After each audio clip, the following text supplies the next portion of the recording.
여러분, 경매에서 낙찰받고 싶은 마음이 커지면 어떻게 될까요? 감정에 휘둘려 입찰 가격을 올려 쓰게 되고 결국 낙찰을 받더라도 왠지 모를 후회가 찾아오게 되죠. 저도 그랬고 대부분의 경매 초보자들이 경험하는 실수이기도 합니다. 그럼 어떻게 해야 후회 없는 입찰 가격을 정할 수 있을까요?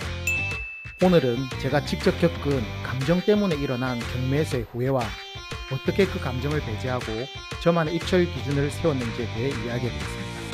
이 이야기 놓치지 마십시오. 지금부터 시작하겠습니다. 저는 첫 입찰을 시작했지만 3개월 동안 단 한 번도 낙찰을 받지 못한 상황이었습니다.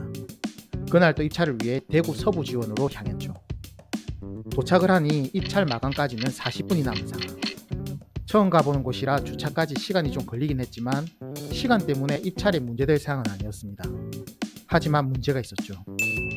수표를 뽑아야 하는데 제가 거래하는 신한은행 법원 내에 없는 것이었습니다. What? 검색을 해보니 도보 10분 거리에 은행이 있었죠. 오늘은 그냥 포기할까 라고 잠시 고민은 했지만 이미 저는 낙찰에 목말라 있었습니다. 가는데 10분, 수표 발행하는데 10분, 오는데 10분, 입찰표 작성하는데 5분. 결국 은행으로 달려갔죠. 그날따라 은행 대기표 줄이 길었고 수표를 발행하니 이미 입찰 마감까지는 15분밖에 남지 않았습니다. 뛰었습니다. 그리고 생각했죠. 꼭 낙찰받고 싶다. 결국 5분 만에 법원에 도착했습니다. 하지만 낙찰을 받고 싶다는 감정과 그 욕심으로 인해 입찰가는 제가 원래 쓰려고 했던 금액에서 이미 500만 원이 올라 있었죠. 결국 낙찰. 그런데 차순위와의 차이는 580만 원. 만약 제가 가격을 올리지 않았다면 차이는 고작 80만 원이었던 거죠. 이게 바로 제 첫 경매 낙찰기입니다. 그로 인해 저는 낙찰을 위한 낙찰이 아닌 진정으로 수익을 위한 낙찰을 받기 위해 무엇을 해야 할지에 대해 깊이 고민하게 되었습니다. 그 후 저는 입찰가를 산정하는 방식을 완전히 바꿨죠. 정해진 여러 데이터를 조합해서 최대한 객관적인 시세를 정하고 수익률은 시세와 단지 수요 등을 조합해 각 물건마다 일정 비율을 정했으며 이 모든 데이터를 입력하면 입찰가가 자동으로 산출되는 엑셀식을 만들었습니다.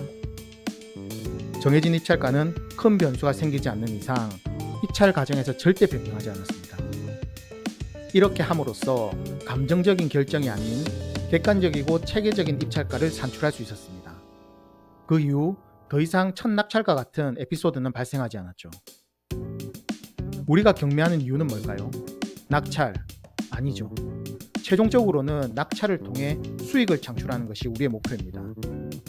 감정에 의한 선택이 아니라 근거 있고 일관성 있는 객관적인 기준으로 입찰가를 산정해야 할 것입니다.